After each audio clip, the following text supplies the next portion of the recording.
Thank you, and a very good evening to you. As you walk down Vicarage Road, there's a mural of Watford's favourite adopted son. On the end gable of a house on the opposite side of the road from the ground, the stop-start traffic is greeted by Graham Taylor's genial smile.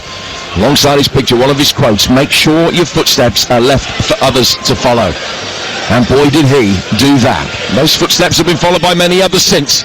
In fact, in the 24 years since he last left, there have been 29 permanent managers. 11 of the last 12 have left before their 50th game in charge. Not much chance to leave footsteps if your feet don't touch the ground. So against Watford tonight, the Bristol City side decimated by injury, making a couple of changes this evening. Well, these are the two teams. Watford lining up with Selvig in goal. Could well be a back three in front of them. Caban, Pollock and Elaine. Petrie, Loser, Kayembe and Bola. And then Irinkunda in support of Kiramgo and Doumbia. Vitek in goal for Bristol City. Tanner, Dickey and Viner. The reshuffled defensive line with Viner coming back into it. McCrory, Twine, Randall, McMetty and Roberts, with Armstrong and Mayulu up front. Watford fantastic at home, struggling away, but really, really good here, Sean Derry. They've won their last four at Vicarage Road. Not a good team for Bristol City to be coming up against, really patched up, with Mayulu playing up front, making his first start of the season as well. Yeah, I guess from Watford's perspective, Jim, you should be really looking at that fact and saying, let's build on that, let's start well. These fans have all come in numbers tonight looking for a really positive display in the performance from their team. Give them something to shout about. Start quick, start fast with aggression, because they have got quality in the ranks as well, Jim. So, yeah, look, I'm really looking forward to this game tonight. I think it'll be a fantastic start to our Championship weekend. Well, Bristol City in their change kit, white shirts there, kicking from right to left. Defending the end of the ground away to our right-hand side that houses the travelling West Country folk. Made the journey up the M4. A little bit of smoke just drifting in over the stadium from the fireworks that have just gone off a couple of minutes ago. As we get underway, ball pumped out to the Bristol City right-hand side straight away towards McCrory. But a chance for Petrie to bring it down on the edge of his own penalty area for Watford, and it's cleared behind him by Kevin towards halfway. Viner, true enough, back in that defensive line, having played the last few games in a defensive midfield position, and he just rolls the ball forward to the Devonian Adam Randall, who can turn and pass it out towards McCrory. Back from him to Tanner. Tanner taking a touch, finding Rob Dickey, who's making his 100th Bristol City appearance tonight. Back from him to the goalkeeper Vitek, who can just take a touch and then clip it forward left-footed towards halfway. Armstrong coming to meet it. Mayulu's flick didn't get to him.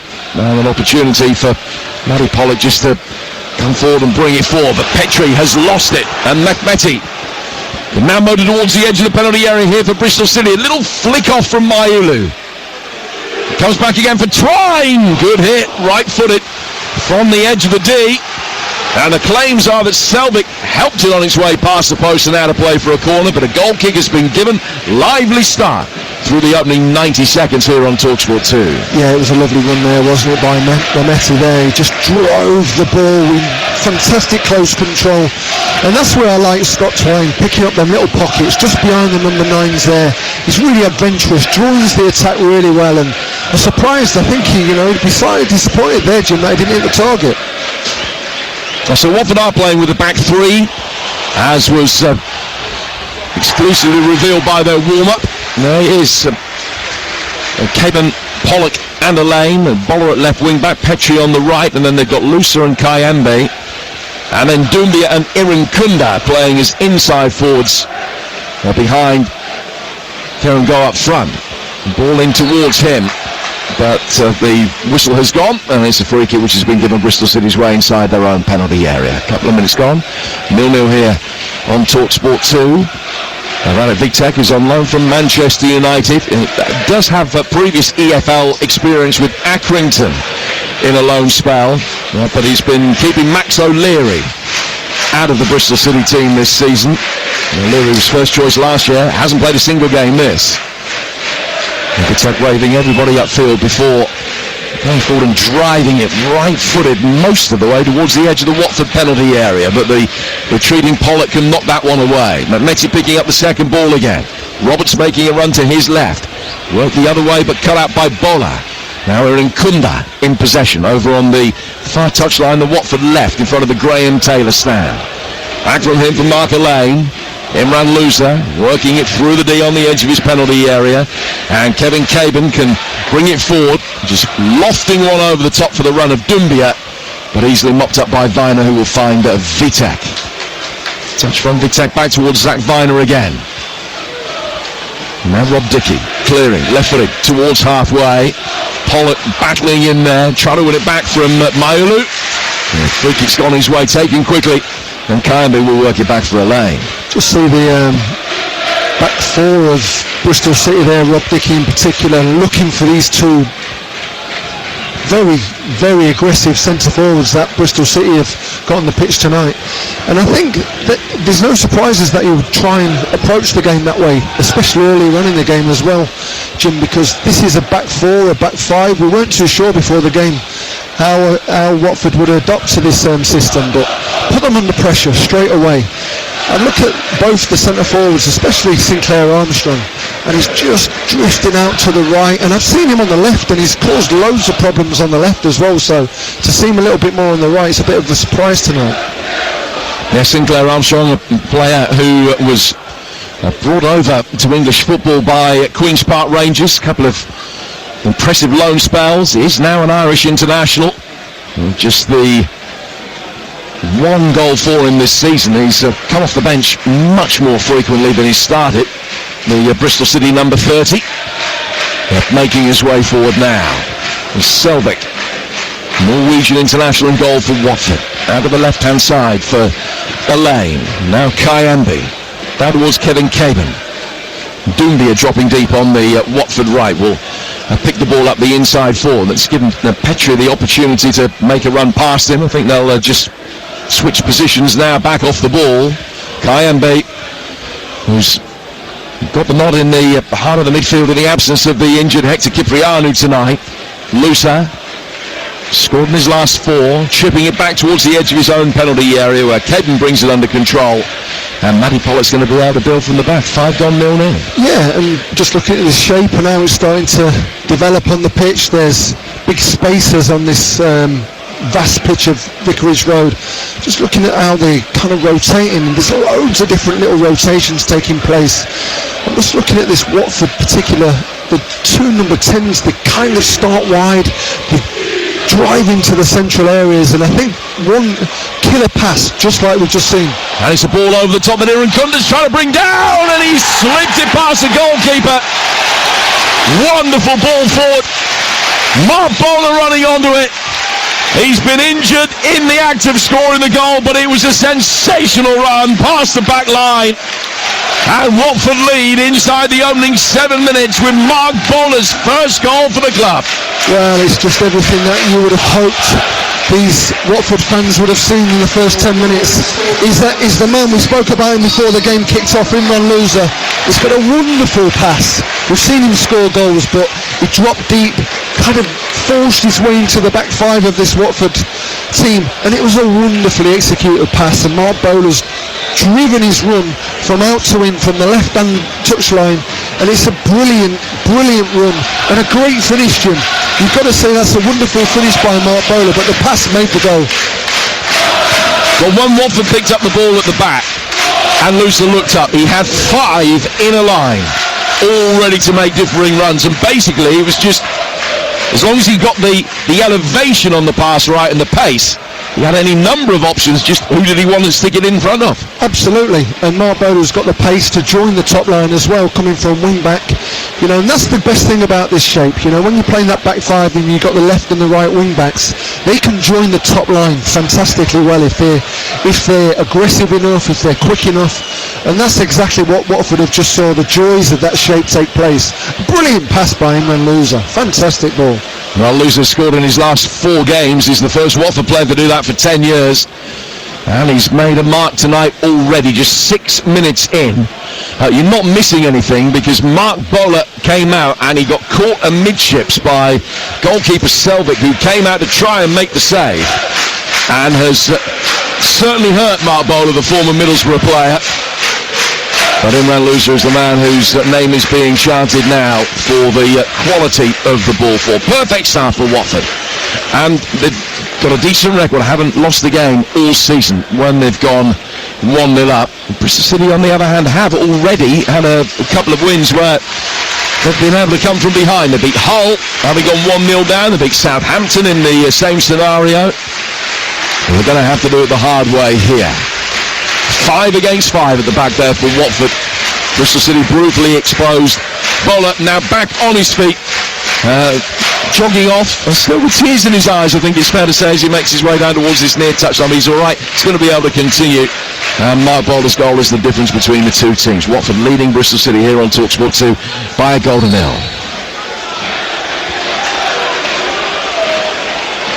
Vitek from the kickoff. Ball played back to him. And he slams it forward. Kieran Goad chasing after it over on the far touchline. One back by Rob Dickey for Bristol City. And the ball bounces on the touchline and out for a throw that McCrory's going to take. And the blonde-haired Scotsman looking to take it really quickly. Aaron Kunda's won it back though. Kieran Goad making a run ahead of him. Aaron Kunda just ran into traffic and it was cleared by Tanner. And goes out of play for a throw that has been given Watford's way. Judging by the reaction of Scott Twine, maybe it wasn't a cut and dry decision, but it has been given Watford's way. And the applause you hear from Mark Bowler as he comes back on the field. 9 minutes gone. We've probably only seen about 6.5 minutes worth of action. But Watford already ahead as they look for a 5th straight home win. Yeah, lovely start, fantastic. The quality of the goal was excellent, it really was. I mean, looking at that pass again, I mean, I don't think you're going to see there'll be some goals scored, of course, this weekend, but that's a fantastic pass by the captain, it really was. Beautifully executed. It just dropped over the top of the back line. And Watford capitalising as a result of it. Bristol City hoping to avoid a 3rd straight defeat, starting at 7th in the table. Watford 12th, with the opportunity to move above the Robins in the table tonight. Got to win by 2 or more to do it though. Here's Petrie and Doumbia. Just coming in off the right flank for Watford, who've started really brightly. There to Kayembe now. In the heart of the midfield, down towards Imran Louza. Again, being given that little bit of time by Anis Mehmeti. Didn't pick a pass on this occasion. Worked it back behind square for Kayembe instead. Now Mark Elaine working it forward. Goes into the feet of the Tanzanian-born striker, Aaron Kunda. And he can walk it towards the edge of the centre circle where Kayembe will take over. Now Kevin Caban coming forward. Good ball down the inside right channel. Petrie chasing after it. Not quick enough to be able to keep it in. And it goes out hitting the hoardings in front of those travelling Bristol City supporters who've been silenced by about 6-minute Mark Bowler goal. Watford 1, Bristol City 0. Yeah, it's been a difficult start for Bristol City. We've tried to adopt a kind of a man-for-man system, but because both teams are playing very different shapes, you know, the 2 midfielders for Watford in particular, Imran Louza, he's so difficult to mark. You know, he's not stayed in the same area of the pitch for longer than 30 seconds, Jim. He's dropping back into the back line, he gets behind the centre forwards. Look at Scott Twine and he's got no idea where he is. He doesn't know where to go at this moment in time. And Kieran Goad just trying to flick it away from Dickey. And then the ball spun towards the edge of the penalty area by Aaron Kunda. Goes out of play for a goal kick.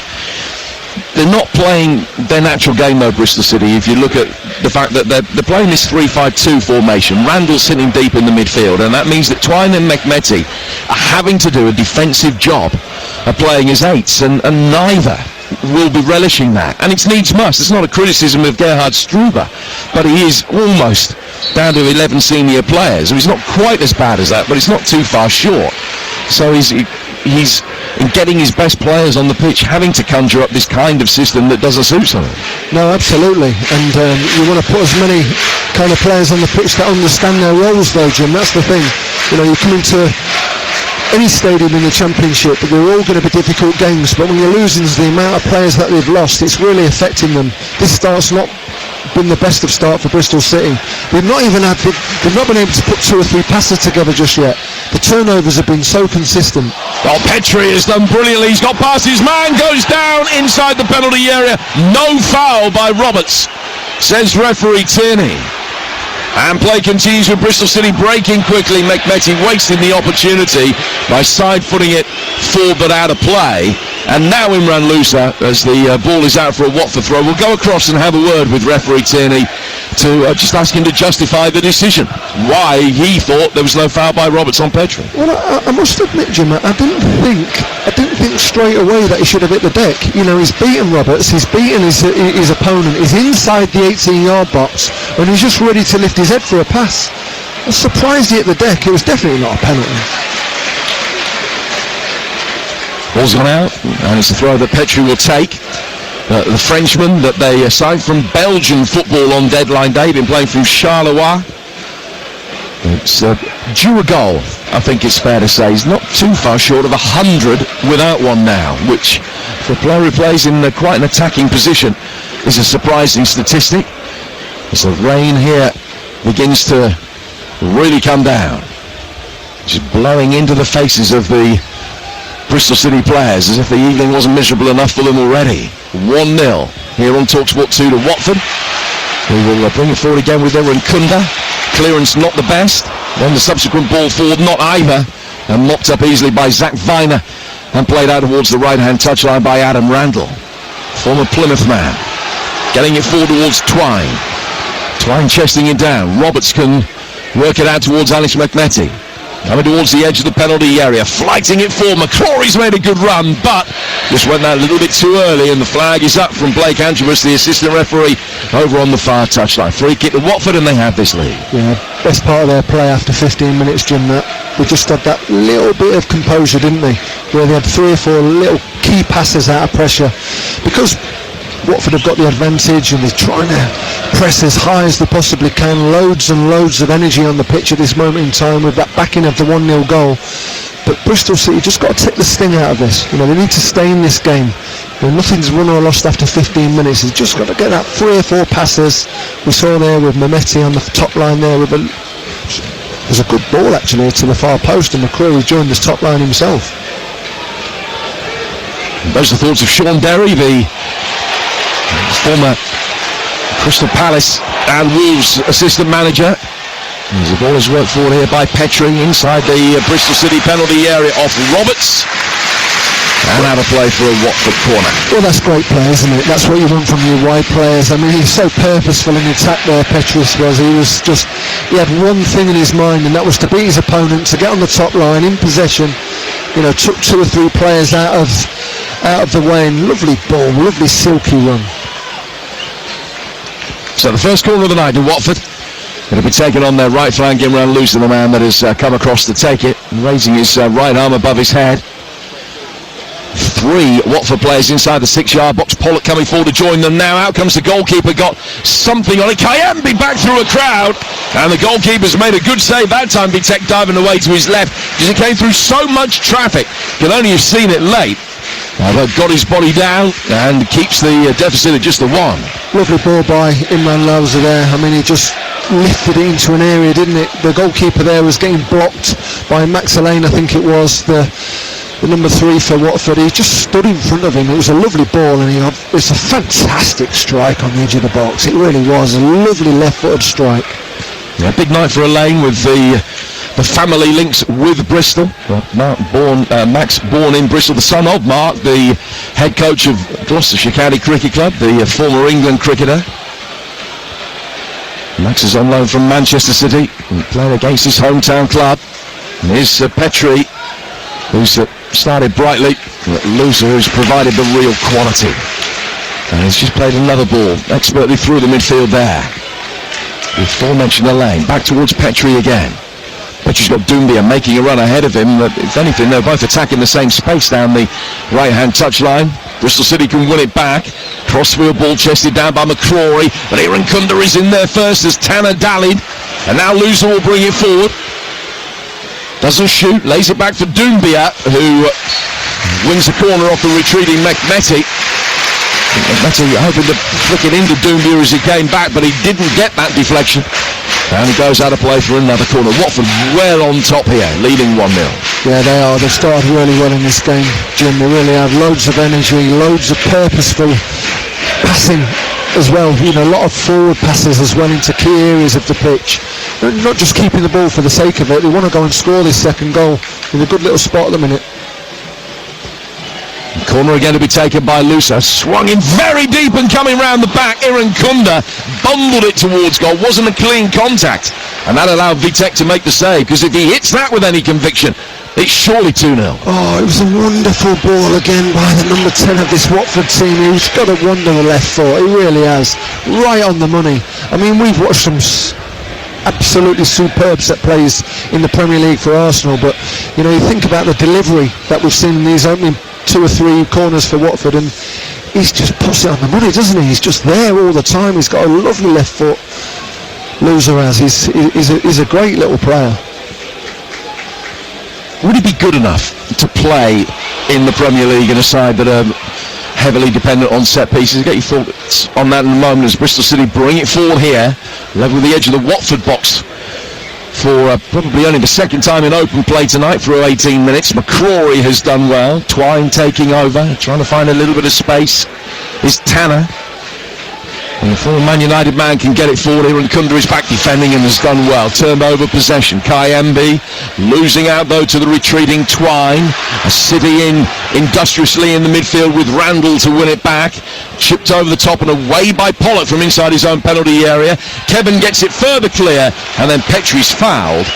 And Watford have a free kick inside their own box. Just going back to that point about Luce. If you've got such great set-piece delivery as he's got, and you are, say, an Arsenal or a Brentford or somebody that are heavily reliant on set pieces, would he be somebody that you're looking at for that reason? Well, look, he's got incredible amounts of quality. Physically, it's a different challenge in the Premier League. But you look at Ward-Prowse and the way that he's played in the Premier League, because not just because he's a gifted player, no doubt about it, but a lot of the time he's just put unbelievable set plays in, hasn't he? You know, free kicks, corners. Been a real kind of positive for the teams that he's played, and I've watched him loser in the Premier League.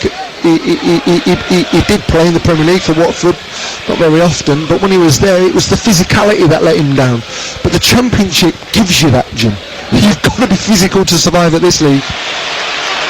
And he's really standing out tonight. And Kayembe stops the ball and just allows Loser to take it off his toes to orchestrate this latest phase of attacking play for the Hornets in their yellow and red. Kicking from left to right. And in possession with Petrie right in front of us, the French-born winger. Back from him for Caban to the one-time Grimsby player Matty Pollock, out to Elaine. Boller. Back in field towards Lucer again. And now Pollock to Elaine, and they're finding that little bit of space and seemingly finding a decent rhythm under Javi Gracia.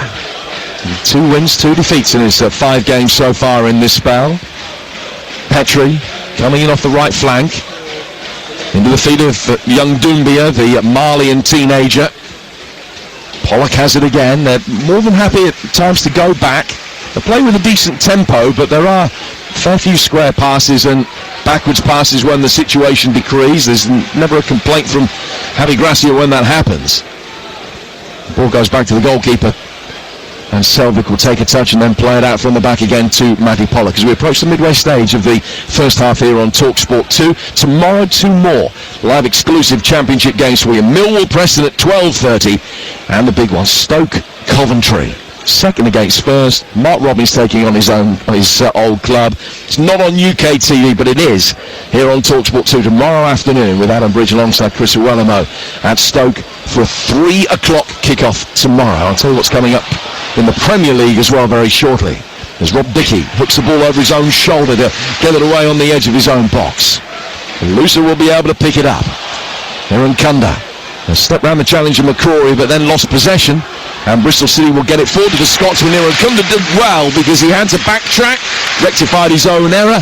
And Fowler, appreciating that, gave him a pat on the back as he went back past him, but it has gone out of play for a Bristol City throw.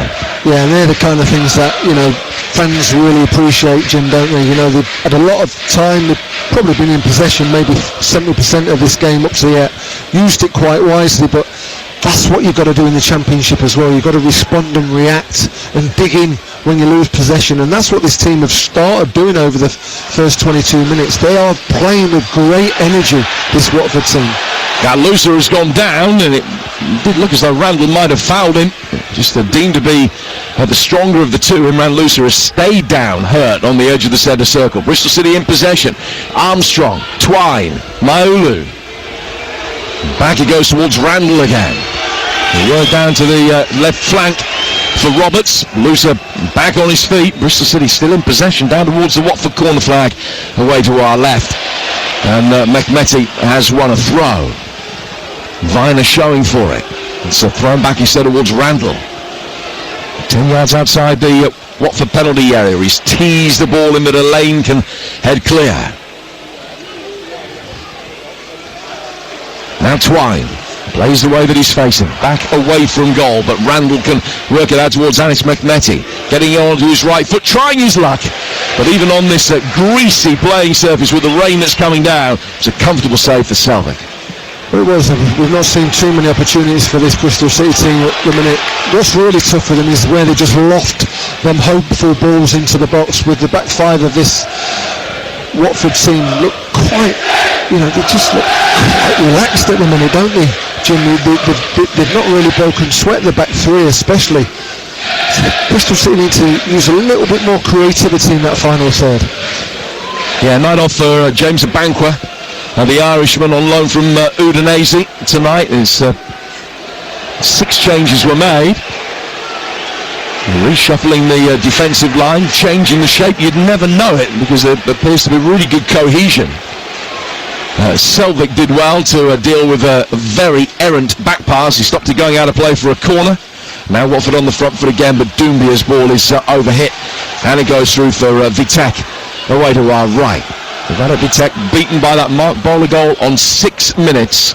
Bowler incidentally not showing any ill effects of the very hefty knock that he got just below the waist as a result of scoring the goal.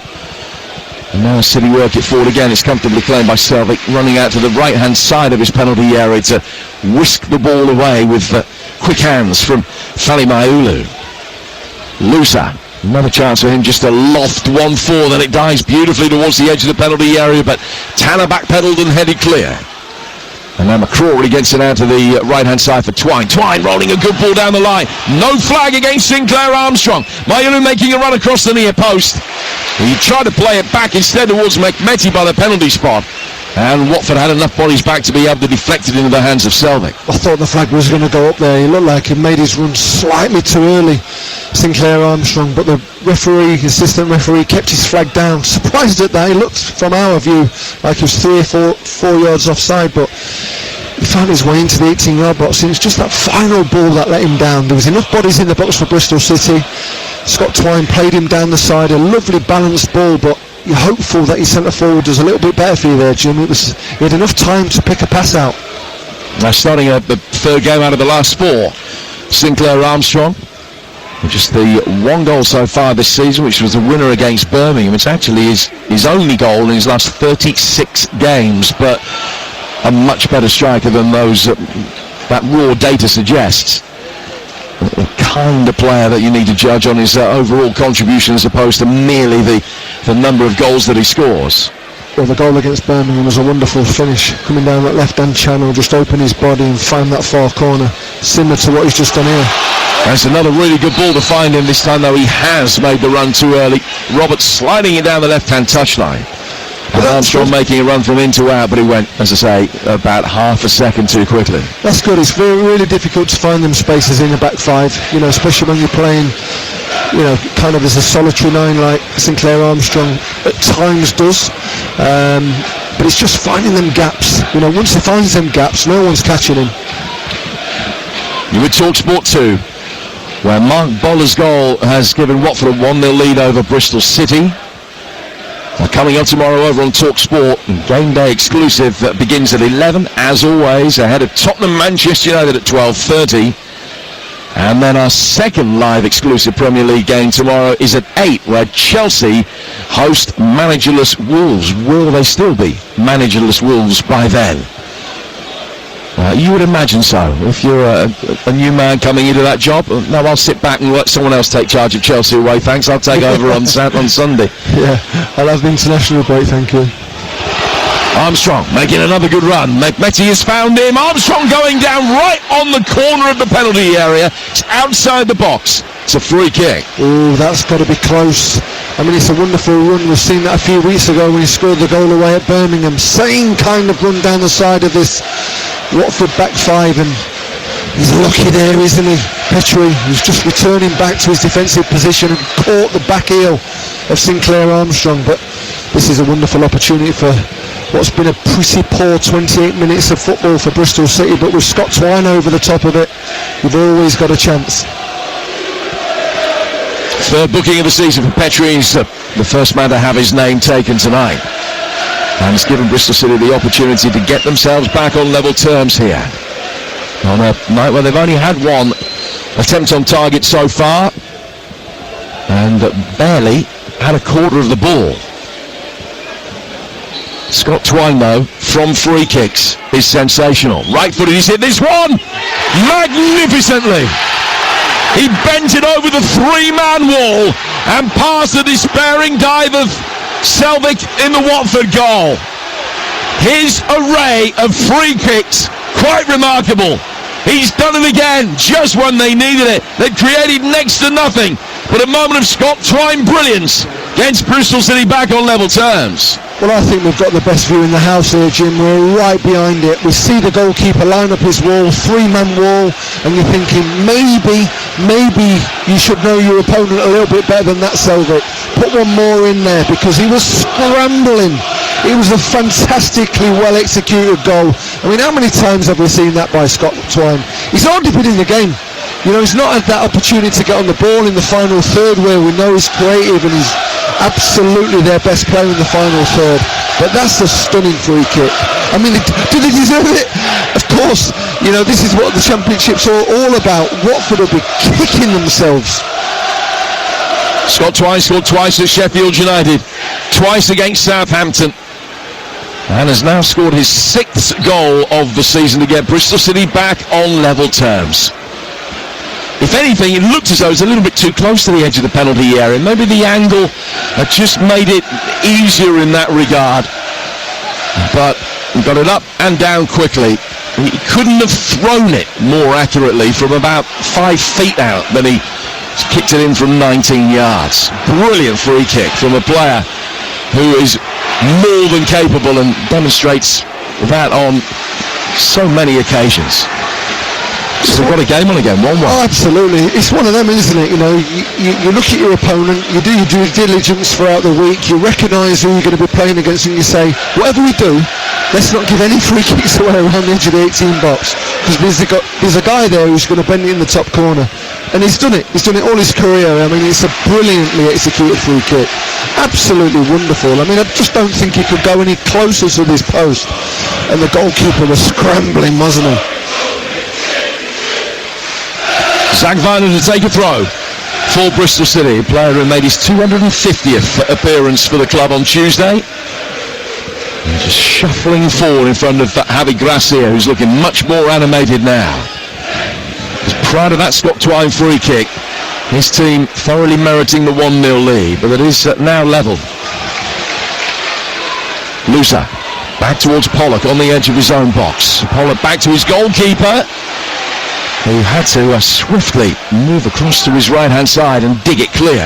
And then Lusa was just given a shove to the ground by the physically robust Sinclair Armstrong. And Armstrong's given the free kick away. It's 1-1 here on TalkSport 2 between Watford and Bristol City. Will Javi Gracia be a little bit frustrated that his side, from an attacking point of view, have gone into their shell a little bit over the last 10-15 minutes? Yeah, I think so. I mean, what's stopped happening is forward runs for this Watford team. We saw that in an abundance in the first 10 or 15 minutes. The forward runs weren't just the stereotypical centre forward runs. They was coming from wide areas.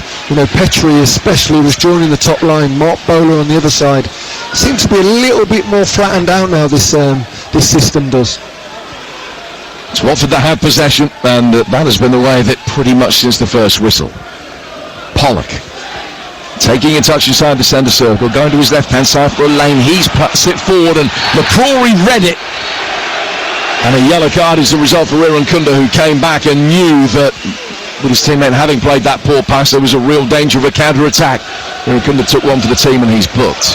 Yeah, he had to there, didn't he? Otherwise, he's be defending for the Lions. I mean, it was a real loose ball, but McCrory's just done really well. I mean, this has got to give them confidence, that goal especially.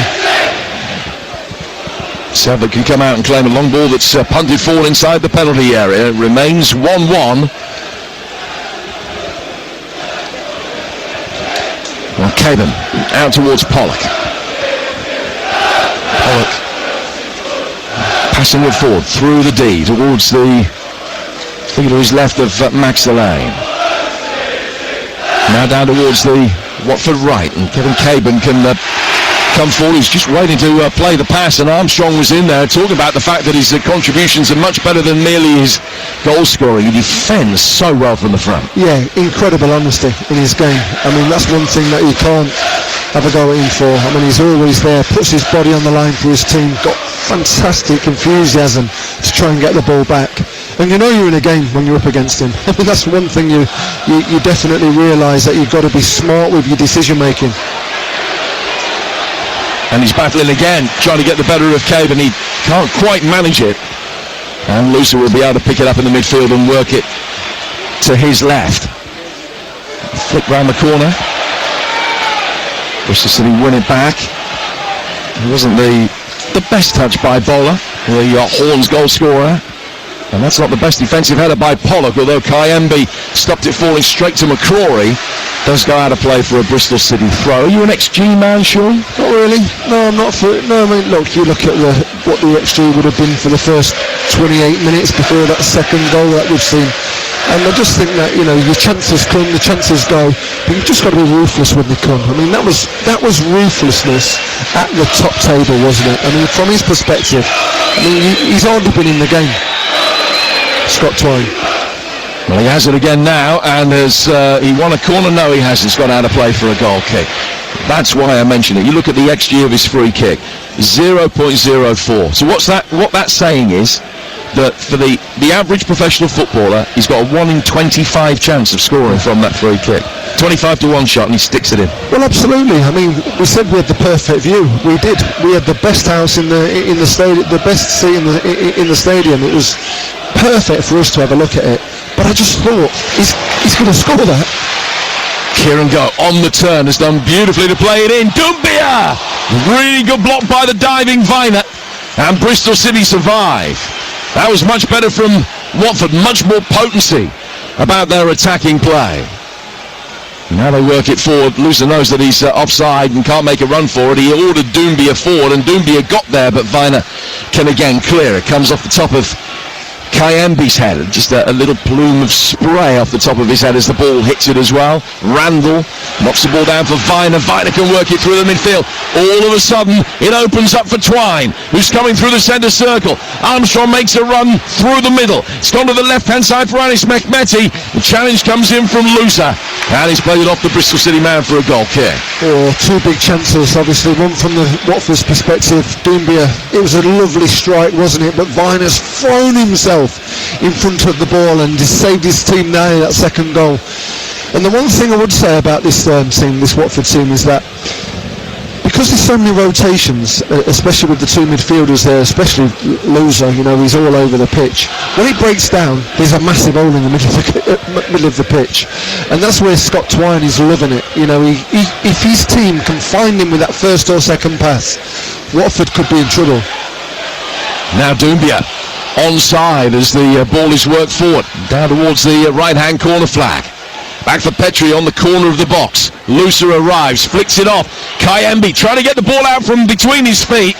And when he does so, he gets the left-footed shot in from 25 yards. It's a low skidder along the deck, and it's very comfortably claimed by the diving Vitek away to his right-hand side. And it remains 1-1 with 8 minutes to go to half-time. Yeah, Kayembe just couldn't get that touch, could he? You know, just fell in between his feet, really. Wanted it to fall on his left foot. Maybe that one touch, that first touch, was a sticky touch. It's a lovely ball by Loser again. Just a little deft touch around the corner. Kind of like shown the eyes, really. It was a lovely executed pass. The weight of it was brilliant. McMetty to Dickey, and now to Randall. Bit more space for him in the midfield. Watford haven't been able to get Kieran Go into the game, really. The Danish striker, the leader of the line, the number 9. McMetty's ball over the top, drifting over the shoulder of goal scorer Twine, who's then fouled over on the right-hand touchline by Bola. And that'll be a free kick to Bristol City, but as I say, right on the touchline. So this isn't in a position that Twine's going to be able to shoot. Still put a decent ball in from there, but maybe not quite as dangerous as some other positions might be. Such a silly free kick to give away by Mark Bola there. I mean, Twine's going absolutely nowhere. He's on the touchline, but he's right in front of the assistant referee. I mean, you know that he's going to give a free kick there, and this is a big opportunity now for Bristol City to potentially get that second goal. Opportunity for Rob Dickey. We've not seen Rob Dickey just yet in an attacking sense. He's been defending for his life for the first 38 minutes. Well, Dickey stands close to the penalty spot. Mahulu is in there as well. McCrory is actually free at the back post if the delivery is deep enough here from Twine. Viner an option on the edge of the penalty area, but he's making his way into the fray now. As Bristol City look to get themselves ahead for the first time tonight. Hit in by Twine. Viner coming to meet it, looping header. Goalkeeper elects to punch it away from Armstrong when perhaps he might have caught it. And now Petrie can bring it forward, but fouls McCrory. And it's a free kick that will be taken by Bristol City on the left. He then, after the ball had gone, kicked it away, and he has already been booked. I think Paul Tini's been really sensible and thinking that Petrie was probably just about committed to that clearance before the whistle was blown. Yeah, he's took a massive gamble there, hasn't he? Petrus is disappointed. I'm not too sure it is a free kick. It was just a body-to-body, a little check. He's come out the better of it, but again, looks like it's Twine again on the ball. He's going to, again, put it on the money. We've seen that. He's such a fantastic delivery. So this one, only a yard and a half in from the left-hand touchline. It's swung in towards the penalty spot and well dealt with. Twine winning the seconds away from Aaron Kunda. They work it through towards Tanner. And Bristol City very quickly switch it from left to right and then back inside their own half for the retreating Tanner. It goes back for Robert Vitek. Out from him to Viner. Bristol City have certainly been buoyed by that wonderful equalising goal, and their best football of the night has come since they've made it 1-1. You would talk Sport 2, Jim Bradford and Sean Derry talking you through the action at Vicarage Road, where it's all square. Now McCrory making his way forward inside the penalty area, well defended by Elaine. He got in between McCrory and the ball and then stuck the brakes on, allowing his goalkeeper to come out and claim it. Yeah, that's lovely defending by Max Elaine. He saw the threat of McCrory and he just filled the gap, didn't he, between the goalkeeper and the player himself. He's not really been challenged too much, Max Elaine. He's certainly a player that they regard very highly at Manchester City. And I think I'm right in saying he's yet to see the light of day for the first team. And recalled tonight by Watford after about a month or so out of the picture. Here's Caban to Pollock. Kayembe. Time to turn for him in the midfield. Chips one over the top for Aaron Kunda's run. Kieran Go chases after that, but Tanner's there to knock it away. Well, loose ball drifts innocuously over the right-hand touchline. Out of play for a Bristol City throw. Last season, made it through to the playoffs, and the playoff campaign ended really in the opening 45 minutes of the first leg against Sheffield United, but That was their best campaign since 2008 when they finished 4th. Desperately trying to return to top flight football for the first time since the days of Jerry Gow and Tom Ritchie back in 1980. Never played Premier League football. Had that brief spell in the top flight at the end of the 70s. And we've got another opportunity to get themselves ahead here with the first long throw of the night from that Bristol City right. Nearly everybody forward to attack it. Hurled in towards the near post and easily cleared. Comes out for Twine. Twine can't beat his man. Watford smash it away towards halfway. And the loose ball runs out for a throw that will be taken by Anis Mehmeti, and his first thought to go back for Vitek, who's sprinted outside his penalty area to show for it. Rolling the studs of his right boot over the top of the ball before laying it out towards Viner. Now Mehmeti. Chip forward for the run of Sinclair Armstrong. Pollock has followed him every step of the way and heads clear. And a play for a Bristol City throw, but they're on top coming up towards half-time now. Yeah, absolutely. And the runs of the centre forwards, especially Sinclair Armstrong, I mean, he's causing some problems now. Found his channel, his more favoured channel of this left-hand side of the pitch, and I think they can see him and get the ball to him a little bit more, actually, Jim. He's demanding, isn't he? You know, I look at some of his reactions when he don't get the ball. You know, he wants the ball, he wants to be in possession. And he is again here. And Petrie following him, putting it out of play for another throw that will be left for Viner to take. Certainly been the more effective of the two forwards for Bristol City, as Armstrong. Maulu on his first start of the season has not really been able to contribute too heavily so far. Viner turning, the ball going down as Roberts falls inside the penalty area. No hint that was going to be given as a penalty. It goes out for a throw that will be taken again on the Watford right. We're in the last minute of the scheduled 45. Probably 3 to be added, I guess, after the lengthy stoppage following the Watford goal and the injury to the scorer Mark Bowler. The fourth official's got the numbers board in his hand, and we'll find out from Adam Herchek in a moment how many extra minutes are going to be added. City coming forward again towards the edge of the box with Mehmeti, leaving it for Roberts, who played at centre-half last week, playing at left wing-back tonight, and winning a corner, which is Bristol City's first of the night as we prepare to go into stoppage time. Yeah, great chance now. I mean, if Watford go into this half-time conceding here, they will be kicking themselves. Generally, they've played well over that first half an hour. Bristol City just found a little bit of confidence on the back of that goal. Armstrong being pulled inside the 6-yard box as the corner comes in. It's knocked away. Right-footed volley back by Viner was also blocked as we go into 3 additional minutes. Watford clear, then give it away. It was Aaron Kunda that couldn't hold it up. Twine has it on the right flank, and he's won another corner, which will be taken over on the far touchline. Corners have been good for both teams. Right on the money, underneath the goalkeeper. Slight little blocks, you know, just stepping across the line of the goalkeepers. Seeing it more and more, aren't we? I mean, Arsenal, 55% of their goals this season scored by set plays. You know, it's such a massive tactic. It really is. A remarkable statistic. And one that probably isn't sustainable. As a Watford player goes down inside the 6-yard box, I don't think it will have to be sustainable because they haven't scored that many goals from open play, and I think that will also probably gravitate back towards the norm as well. So I just think that I'm not saying Arsenal will score fewer goals, I just think a lower proportion of them are going to come from set pieces as the weeks go on. In comes this latest corner in towards the near post. McCrory attacking it. It's hit his shoulder, looped up in the air, and Selvik can come out and claim it.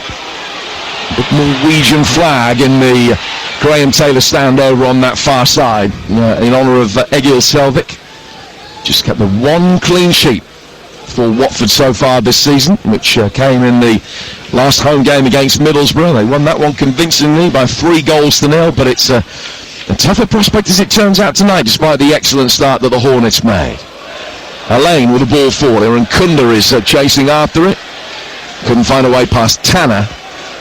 And the loose ball rolls through towards Vitek. Sum up the first half for us then, Sean. Well, I thought that Watford started incredibly well. We was unsure about what the style of play would look like, but got on the ball, especially the captain, Loser, got his team fantastically in front with a beautiful goal. I mean, it really was. I thought they took the level of quality into the game was all about Watford. I didn't feel that Bristol City carried any quality in the opening period of the game, and then suddenly they grow into it. Really poor free kick that Petrie gave away. I mean, he'll look back at that at half time and he'll be kicking himself. And then they've grown into confidence, haven't they? And they've just made a slight tactical change now, Bristol City have, with the centre forward. They're just playing in different areas, and it's causing Watford a lot of problems. Vitek with the clearance, ball bouncing down in the midfield. That's the last action of the first half, with the City in possession on the edge of their own penalty area and two players leaving it for each other for a moment. It was Twine and Viner. Viner got it back to his goalkeeper, and Twine was quick to apologise for the mix-up, taking the responsibility.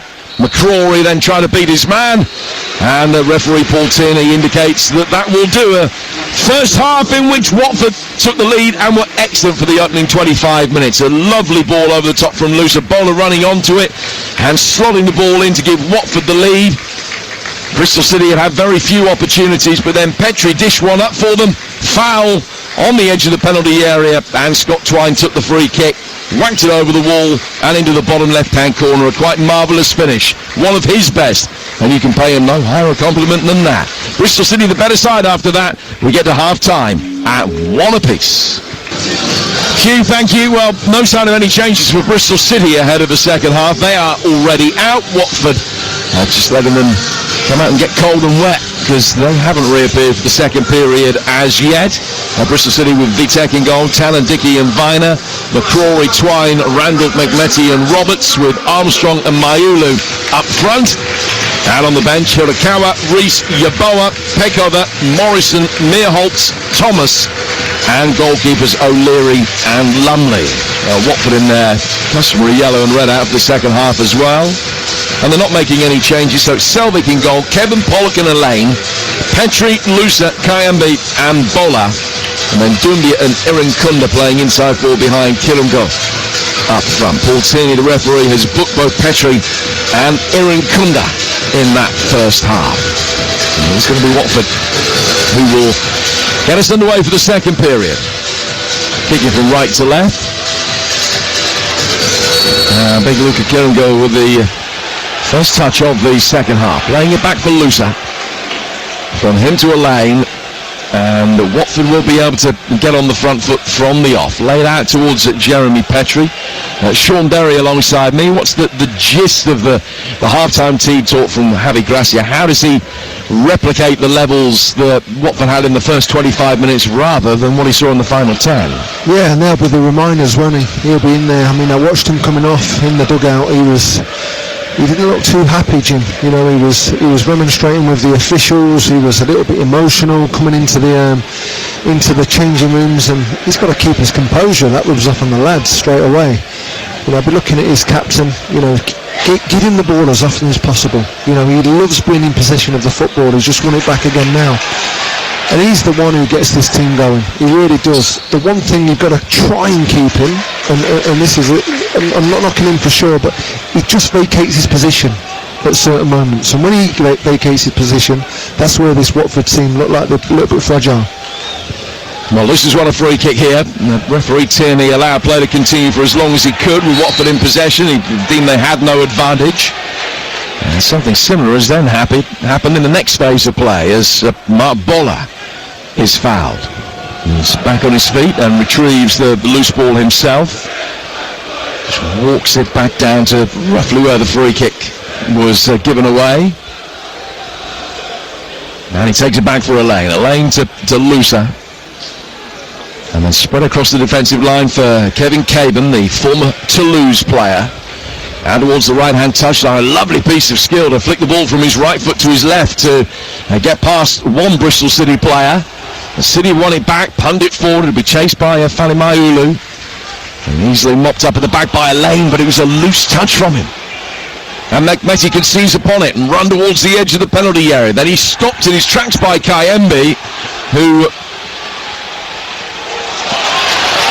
looked as though he'd given a free kick away. Hasn't. Watford can bring it forward. Looser, Irankunda coming onto it. Couldn't take it in his stride inside the penalty area, and the chance had quickly gone. Oh, it was a great break for Watford. It really was.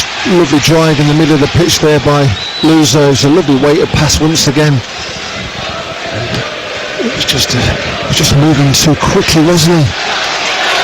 Irankunda, it's as if his feet were just moving too quickly. He wanted to get that shot off as quickly as possible. He just calm himself down at the vital moment. That's one of the teenagers in the Watford side tonight, the Australian international. Here's Bowler, great ball through the 6-yard box. Too far ahead of Kieran Gore, and nobody else could get there. It bounces through the 6-yard box, travels out to the right, comes back out for Kayembe, who has snatched at a low shot and driven it well wide of the near post. Not enough bodies in the box for Watford there. A lovely ball once again by the captain, and an even better ball into the 6-yard box. That second 6-yard box, there was one particular player in a yellow shirt there. It's not enough, you need 3 or 4 in there. It was a lovely break. There was enough time to make the box, and that desire to break yourself and get yourself into that box, that's what Watford didn't show there. And McCrory going up for the ball that is played forward. And he goes out of play for a throw to Bristol City on this near touchline. Have lost 4 of the last 5 here at the Robins, although a couple of years ago they won 4-1. And Watford beat Bristol City 6-0 here as recently as 2021. They're 4 up after barely half an hour that day. Sinclair Armstrong makes his way forward and has won a free kick. But it is on the right-hand side of the penalty area, so not necessarily in prime Twine territory. God, how good was he there, Jim? I mean, you see a lot of centre forwards there just want to hit the deck straight away, get a little bit of aggression, try and buy that free kick, but he fought players off, 2 or 3 Watford shirts around him, stuck on his feet, and he's just great honesty, great aggression about him. And he's won this free kick that Twine and Mekmeti stand over. They've actually spotted it down near the corner of the box. Now the referee has put his line of spray down. 2 in the wall, Looser and Irankunda. In fact, Looser now makes his way away. Irankunda will turn. The Watford number 66. And Twine stands over the free kick. Mekmeti's vacated the scene. Twine swinging it in deep towards the far post. Free header back across the 6-yard box, but McCrory couldn't turn it in. Comes back out again. Another ball driven in. Dickey still up there. Watford can deal with that, and Kayembe should be able to bring it away. She's toe poked it into space. Irankunda takes it on, and this time he can run with the ball at his feet. For good covering from Roberts, stopped him getting too far. He's made probably 20 yards, and he's won a throw on the Hornets' left. I tell you what, if we look at that set play again, that's a really big chance there for Bristol City. I mean, it was a wonderfully executed ball once again into the box. It just fell to the centre forward, didn't it? Here's Irankunda.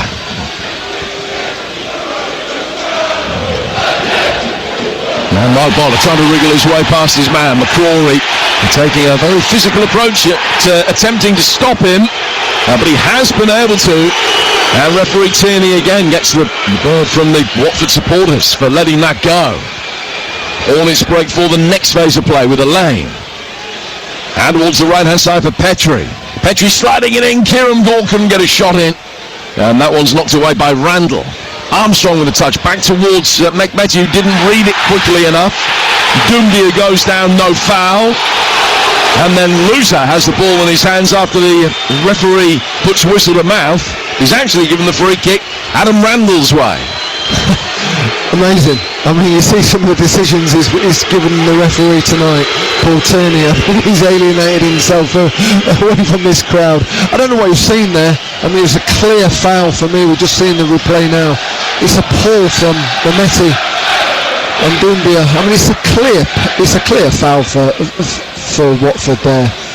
Terrible decision by Paul Tierney.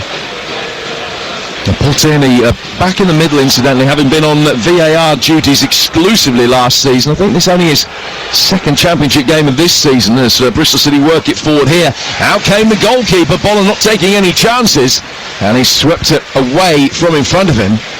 Away from Falimaulu, who's the player that had that really good opportunity from the last Bristol City set piece. A player who made his name in Austria and was back there last season, spent the second half of the last campaign on loan at Sturm Graz. He's 24 without a goal coming in today, the Bristol City number 9. And the man alongside him scored 1 in 36. Yeah, I was just about to say, both number 9s, one for Watford and one for Bristol City. We didn't see anything of them both in the first half. There are two players in particular that needs to increase their level going into the remaining parts of this game. We've not seen anything from them. Petrie being pulled back, referee's played the advantage. He's made 30 yards. Still 10 yards adrift at the edge of the Bristol City box. Out on the right-hand side, Mehmeti back, has won the ball, and then a delayed but I think correct decision from the referee and a yellow card. Ranish Mehmeti. To be fair, I'm criticising the referee, but he's trying to let this game continue, isn't he? He's not pulling up fouls just willy-nilly. He wants a little bit of entertainment from the game, and he's giving it him. I mean, we let it go there for far too long for me, though. So Mehmeti, the first Bristol City player to be cautioned tonight. It's his 4th yellow of the season, the Albanian international. And the Hornets have an opportunity. Kindly waits, unmarked, hands on hips on the edge of the D. He's got 5 teammates ahead of him inside the penalty area. Ball swung in very deep. Kieran Gorgo up for it, but it only headed into the ground. And it's a very easy claim for Radek Vitek. But it was in the end. I mean, McCrory done really well, actually. He's got enough contact on Kieran Gar there. It was, I thought it was going to be a free header, but he just very quickly saw the danger. Got himself attached to the centre forward. Good defending there by the full-back for Bristol City. Robins have taken as many points away from home this season as they have at home, in stark contrast to the Hornets themselves, who, if the table was based on home form alone, would be in the top 3, and if it was based on away form alone, they'd be bottom and relegated. They've just taken 3 points from 7 games on the road, 16 from 7 here. Losing to Blackburn, drawing against Southampton, but beating everybody else. 1-1 tonight. McCrory coming forward down the Bristol City right, come back inside, rolls it in towards Mehmeti, lets it run across his body, and that's a fine stop from the diving Selvik, who got down late but got a strong left hand to it to flick it past the post. Looked like he was beaten. It's a fine save. It was a great save in the end. I thought he was going to slip him in, Mehmeti. There was an overload on the outside and caught the goalkeeper unaware, but he moved his feet and, more importantly, his strong hand, taking it around the post for a corner. Lovely breakaway from Bristol City. Third Bristol City corner. Twine's going to take it from their right flank with 10 minutes into the second half. Here on TalkSport 2, it's 1 apiece. Swept in towards the penalty spot. 2 City players go up for it. Viner was one of them, McCrory the other. Neither got clean contact, unsurprisingly. Ball comes towards halfway, and it was a long way out and got it away. Watford bring it forward again with Aaron Kunda. Battling hard, gets towards the byline, pulls it back from the byline, and it's swept into the side netting by Boller. Just got his angle completely wrong. It's only 5-6 yards out, and he's probably put it 2 yards wider than near post. Oh, it's lovely wing play, isn't it? Fantastic wing play by Aaron Kunda there. I mean, he had one thing in his mind, and that was to enter the box at pace. And what we saw 10 minutes ago, that his feet were moving too quickly through his body, they weren't there. I mean, he was really under control there, and a brilliant pullback for Mark Bowler. Should have been his second goal of the night for Mark Bowler. A double change being made by Bristol City. We're going to see McCrory off, and Yu Hirakawa, who started the first couple of league games this season but hasn't started one since. He will come on to replace him at right wing back. And Falimaulu makes way to be replaced by Emil Rees, the man whose place he took Reece, the Danish striker, signed from Preston. He got a dozen goals in Lancashire last season, but has never scored against Watford. And he comes on hoping to add to his season's tally of 4. So a double change made 12 minutes into the second half. Vitek with the long ball forward, running onto the head of a lane, battling. Emil Reece wins it, looking for Armstrong. He was beaten in the air by Pollock. Looser always looks as though he's got time in possession in the midfield. He's found Iran Kunda, who's becoming a more potent threat. Back from him to Kayembe. Kayembe turning one way and then the other, trying to draw Reece into a challenge and then sending the ball through the centre circle. Out it goes to the right. Jeremy Petrie making his way forward. And off the right flank, finding Doumbia to Kayembe. Kayembe to a lane. And Bristol City keeping things tight and neat. The 5-3-2 formation off the ball. Mark Bowler receiving on the left-hand touchline, nudging it infield past Yu Hirakawa. Kayembe's got a little bit of space. Looser didn't really have too much. Randall was snapping at his heels, so Looser just played the way that he was facing immediately. Lays it back for Matty Pollock. He'll open up his body and send it out to the right flank as Watford very patient in this phase of play. He's trying to draw Bristol City out and towards them, but Robin's not playing that game. Struber's men sitting tight at the moment. Kayembe back inside his own half for Pollock again. Pollock would take the ball towards halfway before playing the pass. Lane had made a good run to his left, but he's looked for Looser and found him. Nice little 1-2 involving the Watford captain. Second pass that he plays goes straight through to Scott Twine, and he can lay it back for his goalkeeper Vitek, and it's 1-1 with an hour mark approaching. Well, they've made a call, they've made 2 changes. I was just looking at the reaction of Ross McCrory there. He was not happy coming off the pitch. I mean, he'd had a good... I thought he had a good second half. I thought he was joining the attack well, but the manager's pulled him and he was fuming going down the tunnel. Yeah, the Scottish international off. A player who played at left wing back during the week before Neto Borges' injury.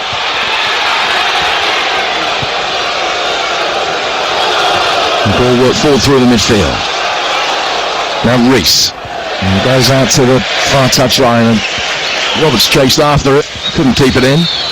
Watford are going to make a triple change. We're going to see Ngakia, Barr, and also Mama.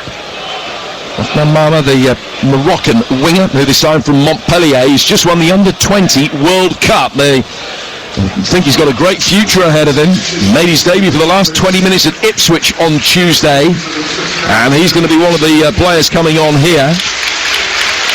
And Ngakia and Kwadwo Barr, the others. Barr, who yellow card away from a suspension as he enters the fray. Doumbia is coming off. Mama on for him. And Iran Kunda is also going to make way with Kwadwo Barr coming on. What are your thoughts on those changes, Sean? Yeah, I mean, I think, I'm a little bit surprised, actually. I thought the 2 wide players for Watford in particular, Jeremy Petrie, I thought he'd done well, especially the first half. I thought he had a really good first half. Probably brought him off because he got booked, actually, Jim. And, I mean, look at these boys who have come on, and it gives them a chance. It gives them a real big chance to make a stake a claim in this team. I mean, there's a lot still to play for this game. I'm surprised the managers have gone as early as this, actually. I know subs are made generally around the 60 minutes, but I didn't think too much was too wrong. I was enjoying the game. Well, that triple change on the hour for Watford. Bristol City made their double on 57. Now here's Marmot involved in the action straight away. He's picked up possession, he's pirouetted whilst they're keeping the ball down by his right foot and flicks it out towards the right hand side. Good ovation for Petrie as he's made his way round from that far touchline to take up his place on the bench. Down away to our left, Kayembe. Out on the right hand side, the ball fired inside the Bristol City penalty area, but a little bit too hot. Bowler's done well to win it back. Let's fly. Left footed effort is well blocked by Tanner. Comes down through the midfield. Kayembe picking up possession after the lane went in strongly against Armstrong. Now Lusa losing out to Hirakawa. Bristol City can't break though. It was the challenge of Caban that saw to that. And then Roberts works it down the Bristol City left, only for Pollock to come across and sweep up in front of Hirakawa. It's 1-1, 17 minutes into the second half. Yeah, it's just a little bit all over the place at the minute, this game. Last 5 or 10 minutes, it's just lost a little bit of its flow.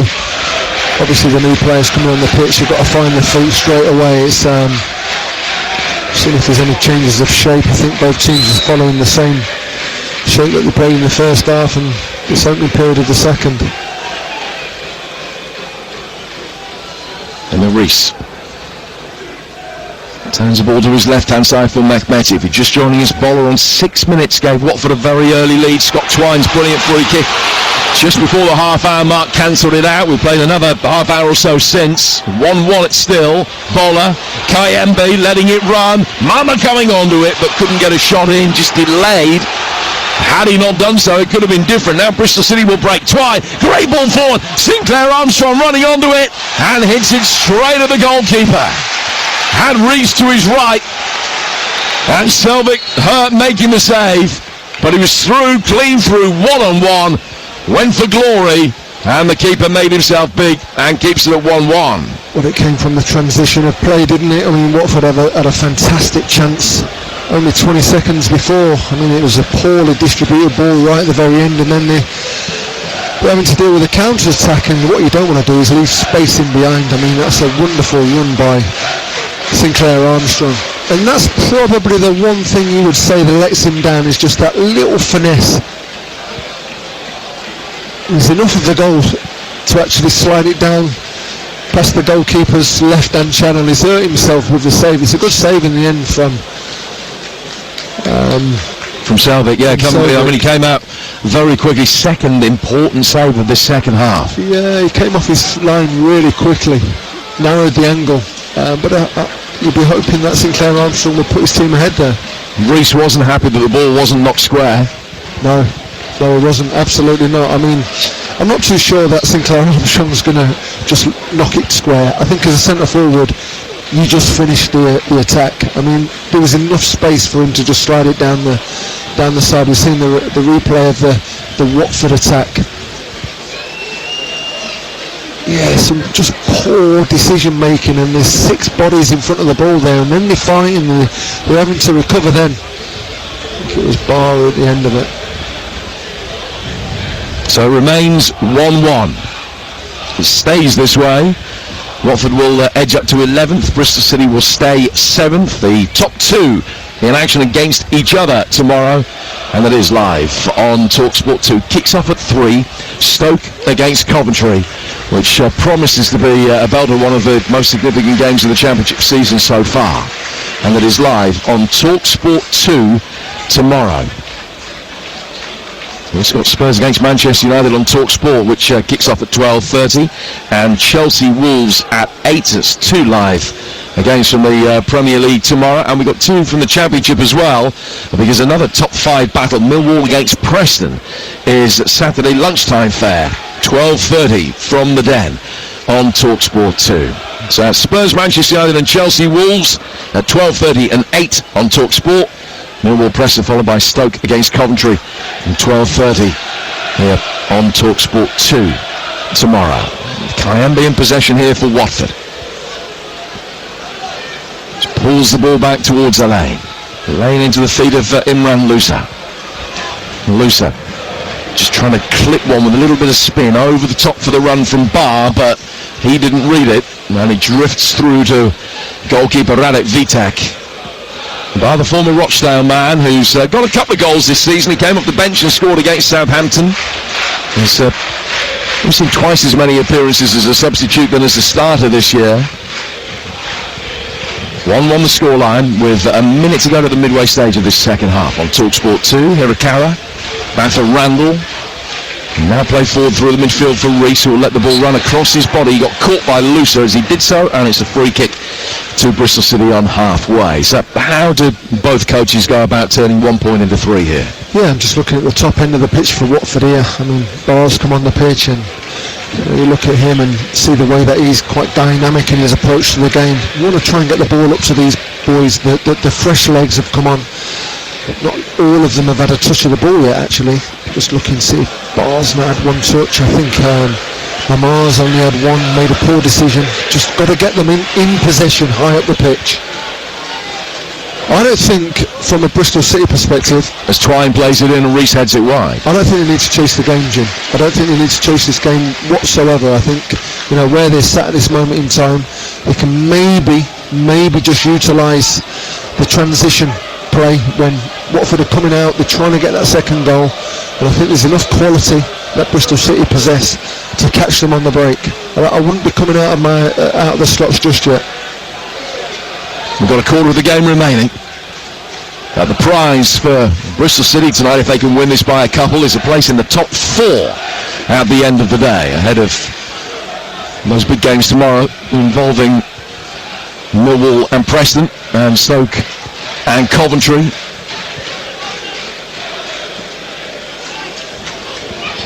Bowler on the Watford left. Just a committed Tanner, flicks it past him, gets it down towards the corner flag, and Kwadwo Bar is there. Looks as though he'd overrun it, but flicked it back in the nick of time off Hirakawa. And out of play for a Watford corner, which is their first of the second half. Bowler's having a good game tonight. He really is. He's showing his quality. I love it when he drops his shoulder. I was hoping there he would just drive into the middle of the pitch, but he's trying to get his mate on the ball who's just come on. Bar is, we've not seen too much of him in this, this 5 or 6 minutes that he's been on.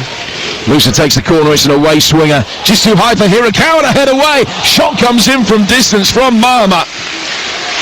And the goalkeeper, Vitek, again can only have seen it late, but he did well to scramble across his line and flick it past the post for a corner.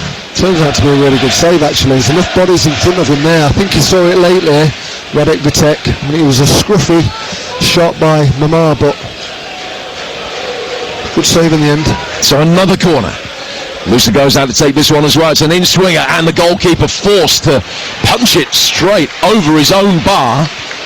And there's so much height on that, he came close to hitting the big screen at that end of the ground. Goes out for another corner. Lucer's already spotted another ball down. Readiness to take it. Swings this one in. The goalkeeper punches that clear as well, under duress. Probably the worst of the 3 deliveries from Lucer, and still pretty good. Another high ball hanging inside the penalty area, and another fine save from Vitek, scrambling across his line. Kirango, I think it was, that got the header in. It's cleared.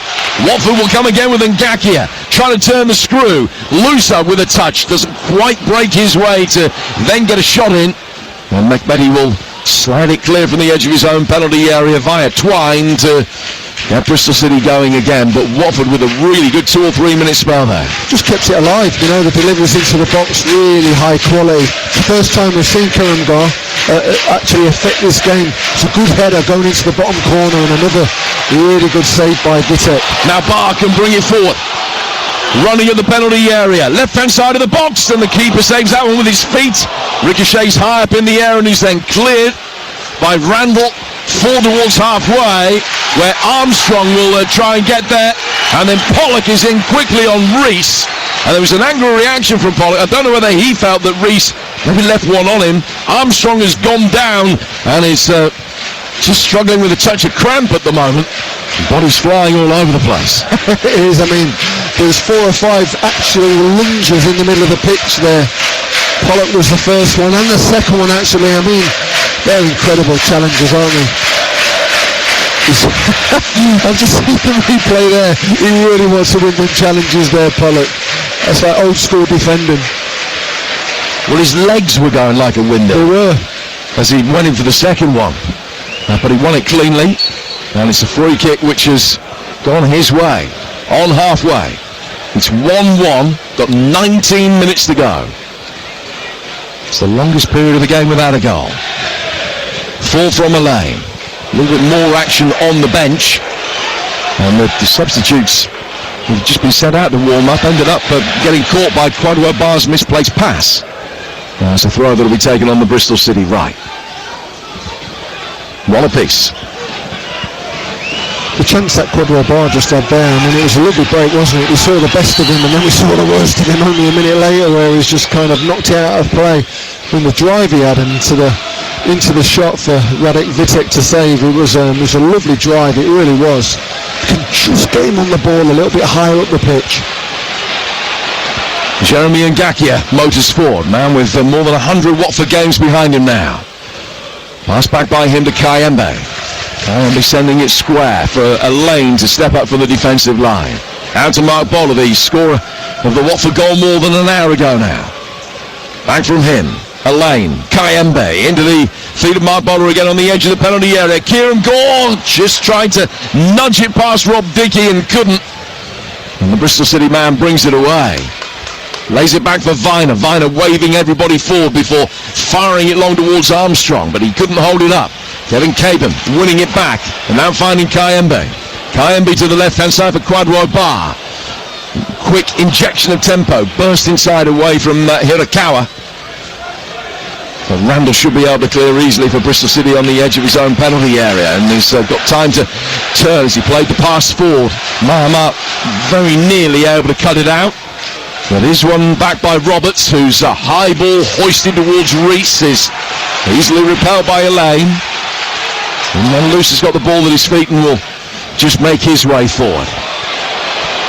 Now towards Kwadwo Bar. Little reverse from him. Luce has continued his run. Fires the cross in towards the far post, and Mahama was there to attack it. And Roberts did enough to flick it away and out for a throw. Oh, what a good ball that was. I thought it was going to be a whip ball across that 6-yard box, but you're absolutely right, Jim. He's fired it. He's kind of knuckle-balled it across the 18-yard box there. And again, if you're going to score that second goal, you need an extra midfielder to join the box. I mean, again, Watford just 1, 2 at most inside that 18-yard box. Got to push players into the attacking areas. Seems to be quite reserved. We like to play the passes, the balls. They have lovely interplay, but that final kind of killer instinct's just been missing at times. Well, they've got an excellent home record, and their away form's so bad that they really need to make situations like this count. And point against their name, looking for 3. They haven't won away from home since the middle of February. They've taken only 4 points out of the last possible 39 on the road. And that means you've got to win your home games when your away form's as bad as that. Mahama driving forward, he's inside the penalty area. Still he travels, the offside flag is up as he just played it for. Kevin was ahead of him and took it off the toes almost of his teammate, but did so from an offside position.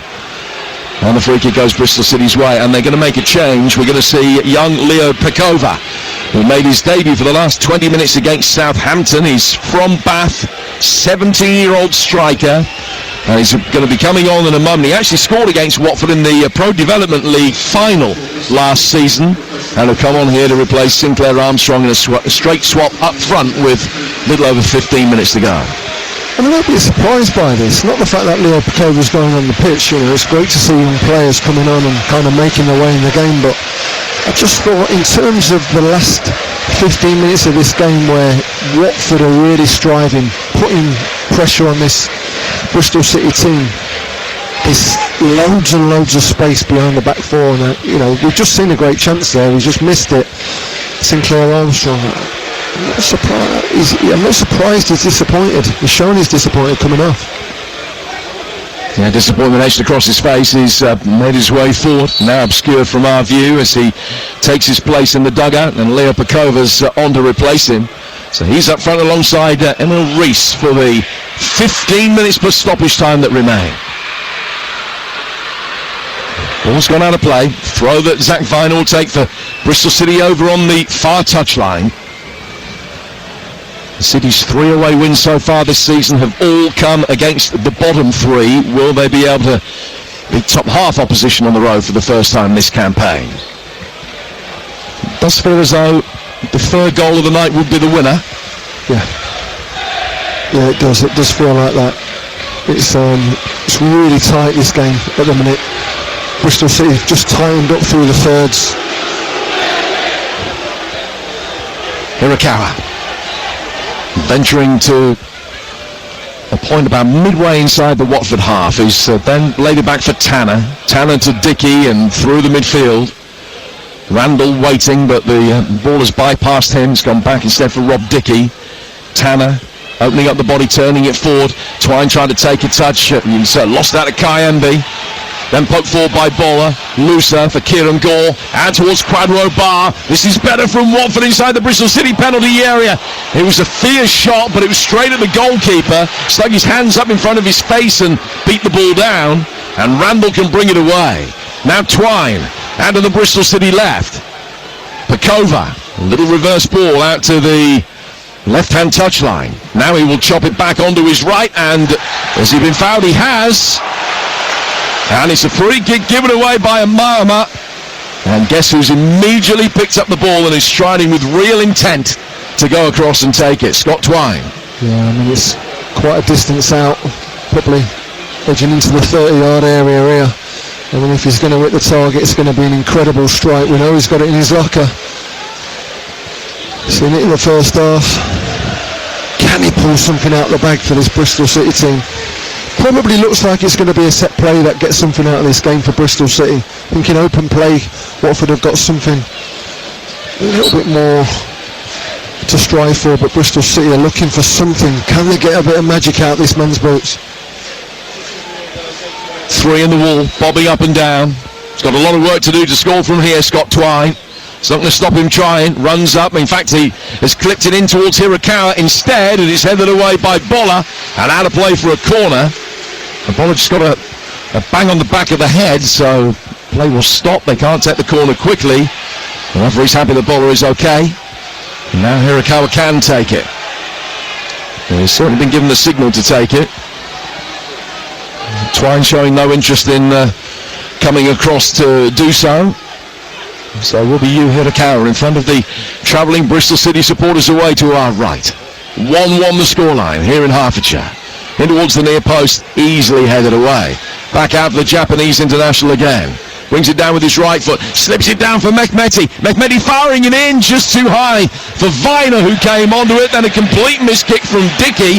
Swung a left-footed it to try and fire it towards goal and kicked fresh air. Bristol City forced back as Watford break quickly with Barr. But they've mopped it up very easily, going back to goalkeeper Vitek. And now they'll work it forward again. Pakova trying to get on the end of the seconds. Reese didn't flick it on. And Watford smuggle it back to their goalkeeper with 11 to go at 1-1 short. Yeah, I mean, it's just looking at that Viner chance there. I mean, he saw it quite late, didn't he? The first ball into the box, the first set play by Hirakawa was really poor, but he kept it alive, and I'm glad he did, because the second delivery was very, very good. Just seen a little breaking play here. Watford goalkeeper Selvic's just down, sat. Look at it, I think his hamstring actually. Well, he's down feeling his hamstring. Got 10 minutes to go. I wonder whether he's going to be able to continue. My guess is, I'm just sticking it out there, that he is. And I will qualify that by saying what I will say to whenever this happens. I'd want my goalkeeper to do exactly the same. The laws have got to be tightened up, but at the moment the keepers can go down. They can have a tactical injury so that players can get instructions at key points in the game. Yeah. If you don't like it, change the laws to stop it happening. Yeah, absolutely. I was thinking about this the other day. You know, if a goalkeeper goes down, I think you should pick one outfield player to be off for a certain amount of time. That's a great call. And, you know, it'll stop this, because this is just a tactical kind of way of getting around the rules. I've done it, we've done it, you know, you'll see it up and down the country throughout all levels. Goalkeeper goes down, players come over, manager reassesses, looks at his team and sees where it can go from here. I was at a game a few weeks ago where the goalkeeper went down at this stage of the game, but it didn't look as though he was going to, and it took the reserve goalkeeper to run round off the bench to shout at him in front of the away fans, "Go down, you're hurt." Am I? No, go down. You've done your hamstring. Oh, okay. And he went down. Incredible, isn't it? Absolutely incredible. Yeah, you pick a player, pick a player to come off for the next minute. We'll stop this instantly. Well, Watford are going to make a double change very shortly. I'm happy to report that Selvic's all right. He's going to be able to continue. Tom Ince is coming on, and we're also going to be seeing Vivalo Semedo, the Portuguese under-21 international striker who they signed from Udinese. Got the winner against Hull. He'll be coming on as well. So a double change for Watford, having made a triple earlier in the half. Into one of the players left out, a veteran of more than 430 championship games in his career. And he'll be on at the next break in play. The play resumed with a drop ball. It was punted by Bristol City back to Selvik. And Watford will build from the back. We've got 8 minutes of normal time to go. A little bit of time to be added on top of that here on TalkSport 2. 1-1 between Watford and Bristol City. Now the ball brought under control by Elaine to Caban. Caban can come forward over the halfway, trying to slip it down the inside right channel for Quadro Bar, but ahead of him, and it's then knocked back to goalkeeper Vitek, who will clear. Pakova went down off the ball, but is back on his feet, with Randall in possession for Bristol City. McMetty shows for it in the heart of the midfield, but it's worked back instead towards the back line, and then hurriedly played by Viner out towards Roberts, and Watford have won it back with Barr, using the full width of the pitch over on that Watford right. Looser with a lovely little step over. Kieran Gore read it, but he couldn't get on the end of the pass, and Bristol City get it away. That's why I think the gamble of bringing Sinclair Armstrong off the pitch has gone against them. There's no outball, there's no physicality now on the top line. Here's the first of the changes, and Kieran Gore is coming off, and he'll be replaced by Vivala Semedo, and Elaine makes way at the back to be replaced by Ince, which points to a change of system. Instructions are just being issued to that regard. So Ince coming on. Another player who's due a goal is last one, this time last year when he netted a penalty at Sheffield Wednesday. 6 minutes for either side to win it.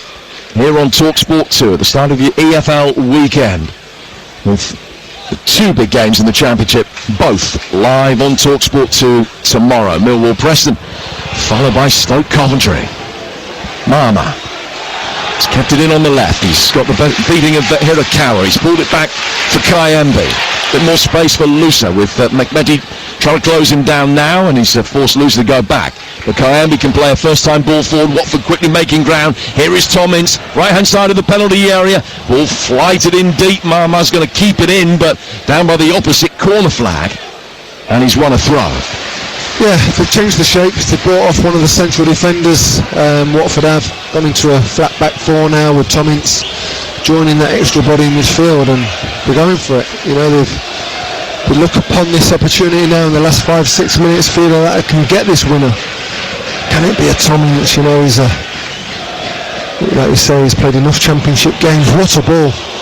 Just evaded the Watford striker, who's waiting there to attack it. Semedo not given the opportunity, but Ngakia wins it back. And then a Watford player goes down on the edge of the box as he turned, and the referee waves the appeals away.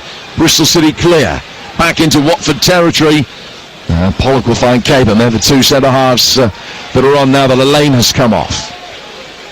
And it goes towards Jeremy Ngakia, the former West Ham trainee at right back.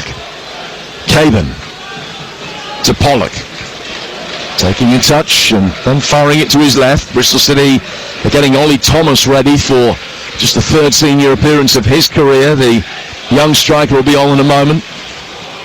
Out towards the right-hand side of the box for Barr. Watford attacking again, and it's cleared again. 4 to go, 1-1. Emil Rees.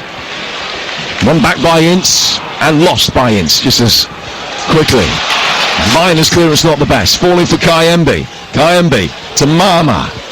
Hirakawa didn't know whether to play it or not. He might wish that he had. He'd let it run, and it would come down at Mama's way, down by the corner flag. And the Moroccan's persistence can't be rewarded with a ball to a teammate. He just saw it run away from him, and he goes out of play for a throw that Hirakawa will take for Bristol City, but only after they've made the change. And it's Roberts who's coming off to be replaced by Ollie Thomas. And a couple of loan spells last year. It was out at Newport and then at Yeovil as well in the National League. Came on for his Robins debut at Birmingham, or against Birmingham a fortnight ago.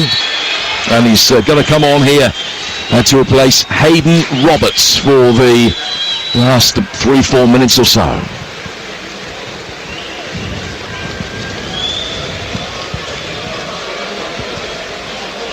Well, somebody's misfortune is always an opportunity for somebody else, and they've brought on a 20-year-old sub, a 17-year-old sub, a 19-year-old sub, Bristol City. Yeah, it's good. Of course, they're missing a lot of players, and we've spoke about that before the game. But this is where you get opportunity. These are what the young players are asking for all the time, Jim. They don't moan and groan about it, but they just want that opportunity. Sometimes it comes at the most bizarre times, and it takes a goal, a good performance, a little bit of luck, and suddenly you're a footballer and you find yourself. And Bristol City's last away game saw a 5-1 defeat at Stoke. It's been a vast improvement today, particularly when you consider they were a goal down inside 5.5 minutes tonight. Well, they've responded well. Hirakawa controlling a poor pass to him from Tanner. He did well to react and stop that going out of play for a throw. The Robins then turn it forward, trying to get the better of Pollock, but they can't. Ball laid back for Hirakawa. Hirakawa now running towards the edge of the penalty area. He's got it on his right foot. Lays it out towards Thomas, who's started wide on the right for Bristol City after coming on. Thomas, the 20-year-old, trying to take on Mam, has beaten him, but he couldn't beat Kayamba. He's then fouled him, and Hirakawa with a show of dissent tells the assistant referee Akio Housen what he thought of the decision, but hasn't talked his way into the book. 90 seconds to go, 1-1, and a point apiece looking highly likely now. Can either side get the job done? Selvik with a long clearance for Watford. Flicked on, Ince goes for goal, and Bitek, although he spilt it, had plenty of time to recover. Brilliant gambling there by Tom Ince. He just read the flick, didn't he? I thought he saw the goalkeeper off the line and he was going to chip him, but he's gone for the straight strike and he caught it really well. And he's done well here off the ball. Dispossessing Viner, finding Mama, left-hand side of the penalty area, wins a corner. And it's all for the persistence of Ince. Viner just didn't get a shout from any of his teammates, and Ince came from his blind side, picked his pocket, and Watford got a corner as a result of that. Yeah, done well, Tom Ince there. He's been on the pitch for 5 or 10 minutes. He's had a couple of half chances. That was a really good strike there by Tom. He's got a lovely left foot, hasn't he? Just wants it to hanging around on the edge of the box in the D now. Can it fall to him? In the 90th minute, poor corner, headed away easily, but still picked up by Bolla. Back out for Lusa. Lusa's delivery again not the best. There's 2 worst deliveries of the game in quick succession. But Ngaki's got possession for Watford in the central area. He's 20 yards outside the box. Fires it in left-footed. It hits the nearest City player in front of him, Pakova. And then Thomas will be able to bring it forward through the midfield. But he's lost out to Ince. Ince sending it down to the left-hand side as we go to 5 minutes of added time. Barr. Back towards halfway. Bolla with time to run round it. He plays it back inside his own half for Ngakia. And forward again from him to Bolla. Edge forward by Bolla for Barr. Pollock inside the centre circle as he slips it out towards the right hand side. Lusa desperately trying to find space and has done well to do so. Mama lays it back to his captain, who lost possession. Pollock had to run her into another 50-50, and he gets her ahead of Randall. So Watford can come forward again with Ince, who's been really busy since he's come on, as Sean's been saying. Lusa into the feet of the edge of the penalty area, but Viner brings it away. Now an opportunity for Ollie Thomas on the counter-attack. Slipping it down the left-hand side for Reese. Pakova doing what he can to bust the gut and get into the middle, but Reese never got the cross in. It was very well defended by Keben, and they've won it back. And now Watford can build again. 4 minutes of added time to go. They're really deep now, Bristol City. They're just hanging on for this point into the 92nd minute. Just got no pace on the top line now. Watford send a long diagonal out towards Mama. Level the edge of the penalty area. Clever little drop of the shoulder. Fires the cross in, which is deflected, and the deflected clearance hits the corner flag and stops the ball dead in the quadrant. And Marmo's the first to react to that. So it's a Watford ball. Kevin. Cross wasn't high enough. Viner heads it away. Watford looking for a winner. Right at the end here. Hornets fans in front of us on the edge of their seat, leaning forward and trying to get the best possible view of potentially the game's defining moment. 3 to go. 1-1 still. Here's Mark Boller. Better deep across from him. Just too deep for Lucer though, who still has an opportunity to be the first Watford player since Troy Deeney to score in 5 successive games for the club, but if he does so, it's going to be very late and very dramatic. We've only got 2.5 minutes to go. Yeah, at vital times in this latter stages of the game, just seen for the first time in his game, Losers just lost a little bit of quality with the delivery into the box. I mean, we've not seen that at all in the first 88 minutes. He's been fantastic. Just need that little bit of quality, a little bit of calmness at the right areas. Just seem to be rushing things at the minute, Watford do. Pollock. Boller. And now Barr. On the Watford left, inside Bristol City territory, but they're forced to go back inside their own half again. Ince will drop deep. And he can link up the play by finding Ngakia. Out towards Mahama, who's taken on his man McMetty, who's fouled him, left a foot in there. And it's going to be a free kick to Watford, and this might well be their last really good chance. Yeah, big chance, massive chance. Put the ball in the box. Imran Loser, I mean, he's showcased his absolute sublime quality at certain moments tonight, and more so with that first goal, but can he be the man now to get this winner for Watford? Not sure they deserve it, gotta say. You know, this second half's been really, really close for both teams. But this is the Championship. Watford have got 6 inside the box. Look, 2 more on the edge of the D. Can Lucer get the delivery right in the 94th minute of the game? Swung in towards the penalty spot and easily headed away. Ince tries to turn it back in with another subsequent header and has lost it. And Hirakawa will lead the counter-attack. Ince tried to foul him but couldn't. 3 against 2. Hirakawa down towards Reese, but behind him Pakova stumbles off the ball and Watford have quickly got their shape back. Haven't got the ball back though. It's Thomas towards the penalty spot and Ince slides in. And the goalkeeper Selvik has kicked it away before it goes out of play for a corner. What a chance, what a breakaway chance that was. I mean, it really was a fantastic opportunity for Bristol City. Hirakawa there, I mean, Tomic tries to kick him, he's going to get booked, I think. His intention there, referees let him off. But it was just that final ball, that final slide ball, let them down. It's let both teams down in the second half. Given away again, Mahama this time. Hirakawa trying to trick his way through. Thomas will be able to pick up the loose ball. We've almost played the 5 minutes. Only 10 seconds or so left. McMetty coming towards the edge of the penalty area. Twists one way. Then another. Gets a shot in with his right foot, which is actually hit one of his teammates. And Watford are able to smack it away upfield to Sanctuary, and that'll be that. The points are shared. Mark Boller with an early opener for the Hornets. Scott Twine's sublime free kick got Bristol City back into the game, and from that point on it was a pretty even contest. I think Watford will be the more frustrated. 4 home wins in a row coming into this and playing against a Robin side who were depleted by injuries, but the visitors showed great resilience and deserved their point. It's finished Watford 1, Bristol City 1.